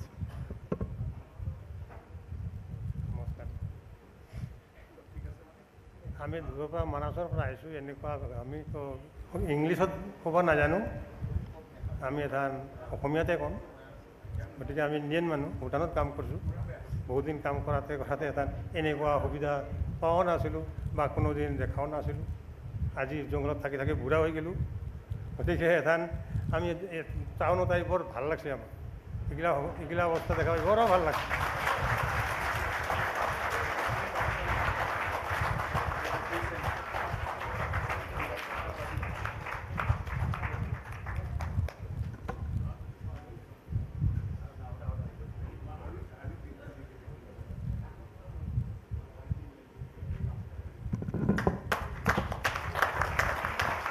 Many congratulations.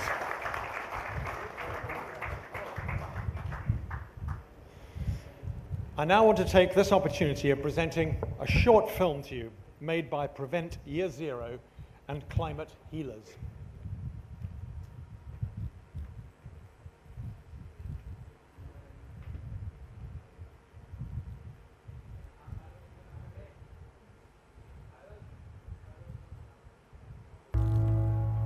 In 2014, researchers at the World Wildlife Fund released a report saying that between 1970 and 2010, in just 40 years, the population of wild vertebrates decreased by 52%.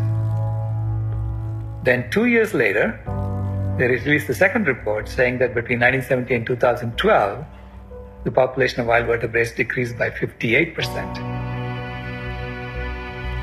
So from these two data points, you can perform a simple math calculation to tell you that at the current rate of decline, 100% of wild vertebrates will be gone by 2026.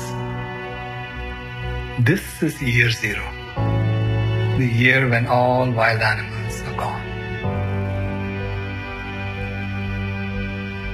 It turns out that animal agriculture is not only the #1 source of carbon emissions, it is also the #1 source of land use on the planet. All over the world, humans are destroying original forests to make room for grazing animals or to grow crops for feeding animals. And then humans are using sophisticated geolocating technology to locate the last remaining schools of fish. And finally, we are pouring all these toxins into the environment, which is killing insects and which kills the birds which eat those insects. So we are attacking wild animals on land, the ocean, and in the air. And this leaves wild animals no room to survive. We did some calculations. We took all the land that is currently being used for animal agriculture and restored the native forests that were there on that land in 1800. And it turns out not only that he could sequester more carbon than we have added to the atmosphere since 1750, but he also restored the natural habitat for wild animals to live. Is their world too? So this is entirely possible. We can bring back the forests and we can heal the climate. And in the process, ensure that year zero never becomes a reality.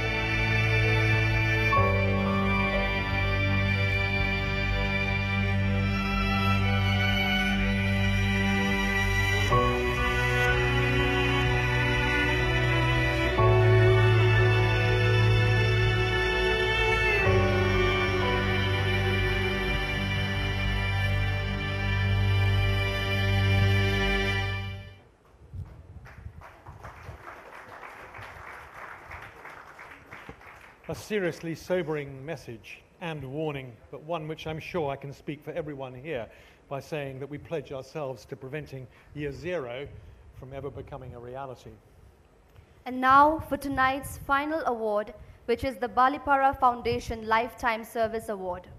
The award is given to an individual of legendary proportions, a personality whose life has been devoted to the ecological welfare of the people of the Eastern Himalayas, and whose philosophy and purpose has been guided by the need to protect, restore, and care for nature. May I now request Dr. Diana Owen to come on stage and honor the winner of this award. Dr. Diana Owen has been a figure of empowerment and leadership. She has shown great perseverance and determination by being the Director General of the Royal Overseas League, a non-profit members organization dedicated to championing international friendship and understanding. We would like to show you immense gratitude for allowing your heart to be part of the Eastern Himalayas. On behalf of the Balipara Foundation, we would like to congratulate you for being awarded the prestigious OBE in the Queen's Birthday Honours list for services to culture and tourism, and would like to show our gratitude for walking hand in hand with our common purpose and leading the way for a better future. And the winner of tonight's Lifetime Service Award is Usha Lachungpa.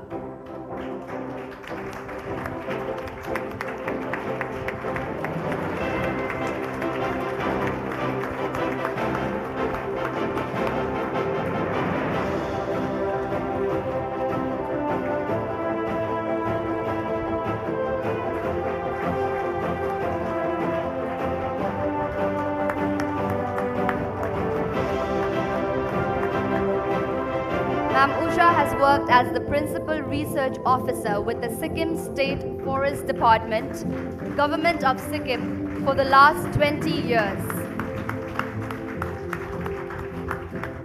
Even after her retirement last year, she continues to engage with her special interest in high-altitude wetlands and wildlife conservation. Thank you, ma'am.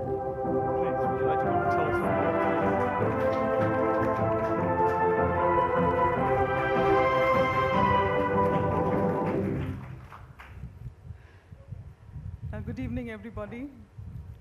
This is really a scary moment for me because the first time I'm facing an audience who's looking at me and not at the pictures and slides and presentations I'm making. Thank you very much, and I'm very grateful to Balipara Foundation. And I would like to congratulate all the awardees of this day. And this is going to be obviously the most memorable day of my life, because I saw so many very, very important people. I've seen so many interesting talks, and these are going to remain with me for life. And I was a little worried about the word like lifetime achievement, you know. My life it's timed till now, but I'm still continuing. So I've retired from the government, not from life. And it's really great because I never thought that there would be a day when Ranjit just walked into my office along with Prabhuda. And I was really, really very uncomfortable and very surprised and very nervous why he would come to my office all the way in Gangtok when he was attending a very important function. And today is the day that I think it has led up to. And I'm really thankful to Ranjit and his entire team for making it possible for me to come here. And I'm very happy that my family also tried to push me this side because I was really a bit nervous coming here. And a very supportive family. You know, my parents were always nervous when I went out, whether I would come back, as was my mother-in-law, because of the landslides and the very dangerous conditions in Sikkim. So every expedition I may not come back was her biggest fear. And I'm very happy that, you know, that such supportive people in my life. My husband, Gandhan, my two daughters, we named them after birds of Sikkim, Minla and Yuhina. My son-in-law, who actually told me, you know, yes, you must take khadas, you must wear the state dress, which I normally do. So I'm very happy that they were there behind me to support all my field work. And my big forest family with whom I worked for 31 years. You know, my other family, the BNHS family, where I grew up since my class 12, learning all about natural history, from rocks to stars. It really made my life the best I think I could ever have. And after coming to Sikkim, you know, it was entirely a fantastic experience. And I've tried my best to do my best. And I hope I will continue to do that. And in my forest family too, you know, I must mention, like even my driver, when we went up to the cold deserts, just a small incident, he was so nauseous from high altitude sickness. And this was in peak winter when it was miserably cold. And then we went up at night. It was night when we reached the plateau. And then this gigantic moon came up from behind the mountain. And he said, Madam, abba swarga janu pardena. You know? To see, I mean, that kind of people in my life, you know, I'm ever grateful to them. I've always felt there was an invisible hand on my head that let me be safe wherever I went and come back and want to do more. And I'm hoping that I'll be able to continue doing conservation activities and awareness activities as long as I live. Thank you very much for this day.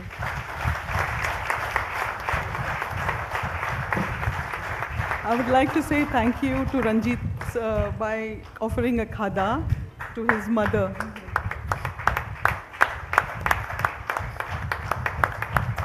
Another round of applause for Usha. Thank you.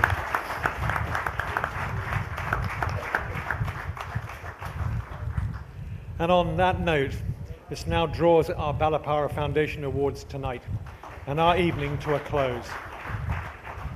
May I now take the honor to ask Ranjit Bhattacharya, the founder of the Balapara Foundation Awards, to say a few words.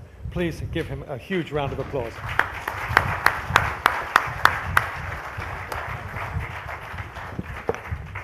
Before I say a few words, I would request my friend, Mr. Parmananda of the Assam Sahitya Sabha, to come and say a few words to support us. Because, you know, cultural synthesis, you know, somewhere down the line, are we becoming very insular? Are we becoming Assam for Assamese? And I think he's a man who can help us to promote this diversity. Our strength in Assam, our strength in the Northeast is like nature. It's the diversity of nature. And it's absolutely important that we understand without diversity, we are absolutely dead. So here's the man who's going to help us spread diversity even more by being the head of the Assam Sahitya Sabha.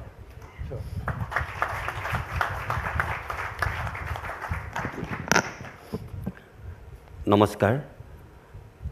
I would like to express my feelings through this paper.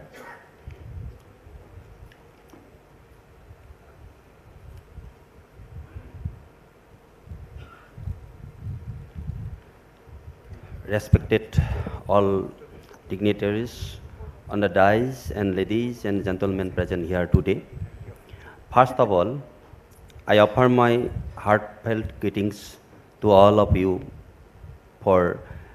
and on behalf of Assam Sahitya Sabha. It is indeed a rare pleasure for me to be here. Balipara Foundation, under the able of dynamic leadership of its founder, Ranjit Bor Thakur, has been pursuing a number of benevolent activities, including this Balipara Foundation Social Recognition Award for last 6 years. I congratulate the winners of this year's awards. Friends, Naturenomics is a new model or concept introduced by Balipara Foundation. I firmly believe that this new concept will pave the way to secure for key natural assets, food, water, energy, and environment. For and on behalf of Assam Sahitya Sabha, I assure all help and cooperation for overall success of Balipara Foundation's such brilliant scheme. Our organization, Assam Sahitya Sabha, considered as the biggest forum of Greater Assamese nationality, has completed 100 years in 2017. Assam Sahitya Sabha is basically an organization committed to protection, preservation, and development of language, literature, and culture of Assam. Well, keeping step in time, from this year, Assam Sahitya Sabha has taken up a year-long scheme, namely Heuji Jatra, which aims at creating mass awareness among the people of preservation and protection of nature and environment. This mission began on last World Environment Day, and on that day, we had offered felicitation to 2 environment activities in each of 33 districts of Assam. In fact, this was our move to encourage people for environmental activities.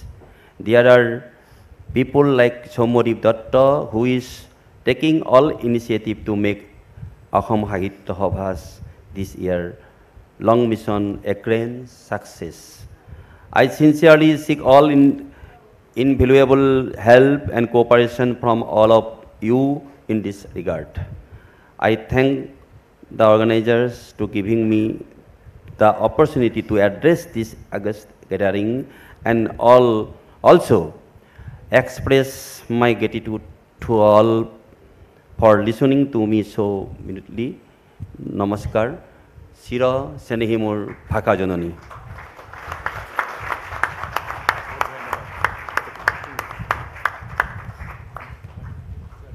Right. I think my mother told me last year and this year that I talk too much, in this kind of thing. So I'm very aware that my mother has got a time clock, and she said that just talk for 2-3 minutes, not more. So I will respect what my mother says. Basically, this is nothing but to thank all of you for this patience. I know sometimes when you sit through an award, you're wondering, for people who come for the first time, what is this award? Is it really some kind of theatre award, filmfare award? This is really a celebration of our life. This award, the people that are here, helped you to celebrate and go back into your roots. And my whole journey has not been my journey, it's our journey. And until we all say that it's our journey and this beautiful world is ours, I'm very turned in and by the thought of Doini Polo, which is used in Arunachal, which means meaning the sun and the moon. And I think, every form of life is around the sun and the moon. I think today was really, we tried every year to sort of do something different. And, really a special word of thanks to Karishma and Probir and Saurav, who really did, Karishma, come here. Probir, Saurav, I won't wait for you all.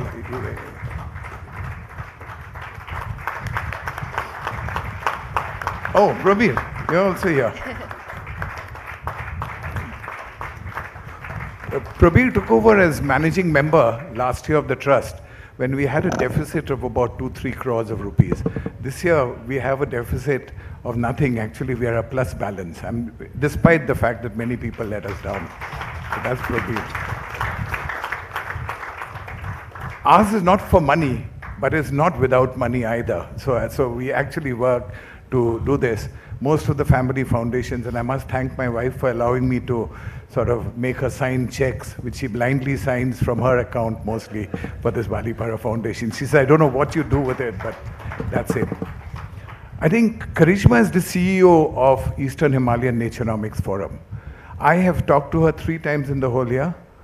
Prabir and Saurav have been guiding her. I've talked 3 times, and I promise you, I didn't know the program till yesterday. I haven't seen that dance. I'm saying that dance is the unification of Assam. I'm saying, what can you get created by Karishma and the team? This is really a big round of applause for them, the dancers in other words. The interesting thing is every time we try and do something new, I have a very dear friend from China who's here. We met at a forum when he was the president called Professor Xu. Professor Xu, if you stand up, I want to say something. This is Professor Xu. I've been to Kunming University, you can say it. I've been to Kunming University and we've done many things. So I said, there must be an India-China collaboration and we must do something for tourism which is different. That mushroom movie, the inspiration is Professor Xu. Those people that came from Australia is Professor Xu. So I'm saying Kunming University and all deserve full credit. I say that's the kind of tourism you need. You don't have to run after only mushrooms, but just look at what you have. We thought we would make a differentiation. We thought we are committed to make a difference to this earth by doing things which others haven't done, but also supplementing what others do. We want to be absolutely the heroes. Kamal Bawa talked about this biodiversity and got us involved, meaning we are involved and we want to be more involved. So we thought we would surprise Kamal by showing him that we've also done some work on biodiversity by doing this whole thing on mushrooms to say our natural audit can also happen with cooperation and collaboration from across the border, from where we say China has dammed the river to Tibet and all these kind of challenging situations. But I also must tell you that other than my 3 colleagues, you can go and sit, I think, Saurav, is Nicholas Claxton and Rudy. Rudy works for us. Rudy is this bright girl from Garo Hills.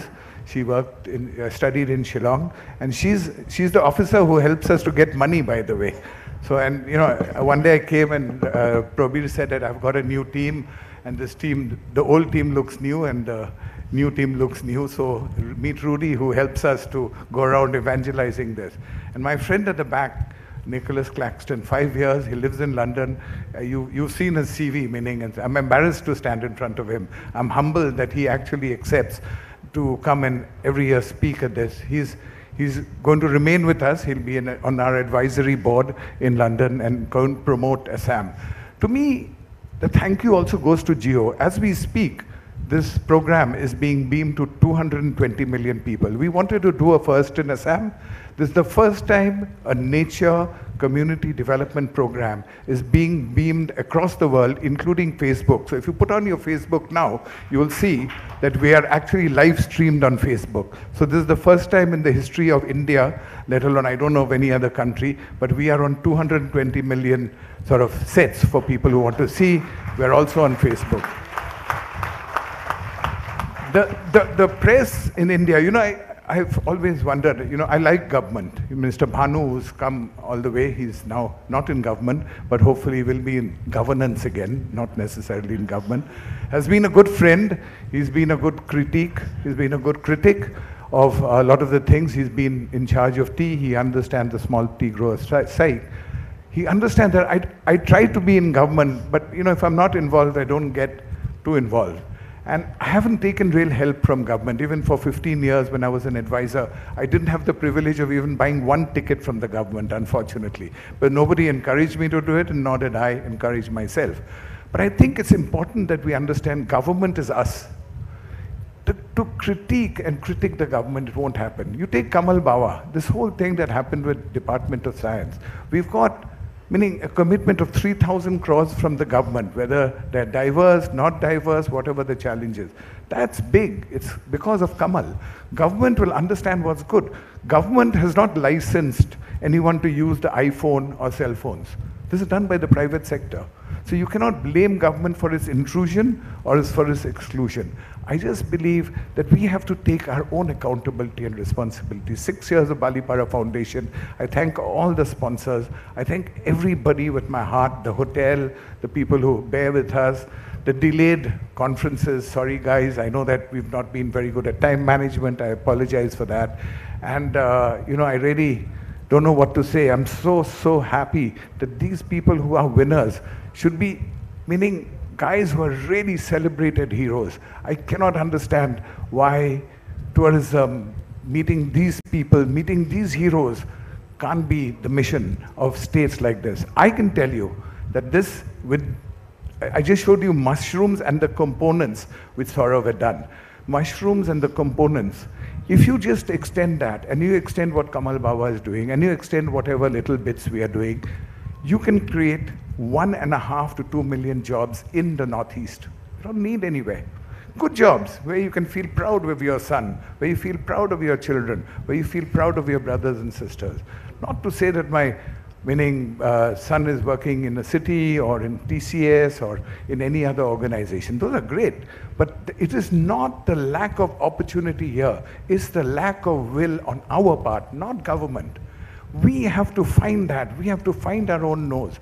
Parmananda is a revolutionary guy, for him to come and speak to us from Assam Sahitya Sabha is not easy. So I really am grateful. And what we're trying to do in this year's Sahitya Sabha, we're trying to make it international. Because we say the Assamese Sahitya Sabha is not about Assamese language. It's about the diaspora. It's about all the communities of Assam. The inclusion of the Assamese language is actually what the Assam Sahitya Sabha should be and probably will be and probably already is. I'm very happy to help them to go international, to have sabhas everywhere, not make another politics, another group out of it, but definitely to help environment. That's my only wish. My wish is good connectivity from the heart, head and hand to all of you and to all people in the Northeast. And my wish is that there is more prosperous nature, happy, no environmental challenges, and lots of fresh water, good food, and happiness. To that, good wishes, and see you next year again. Thank you very much.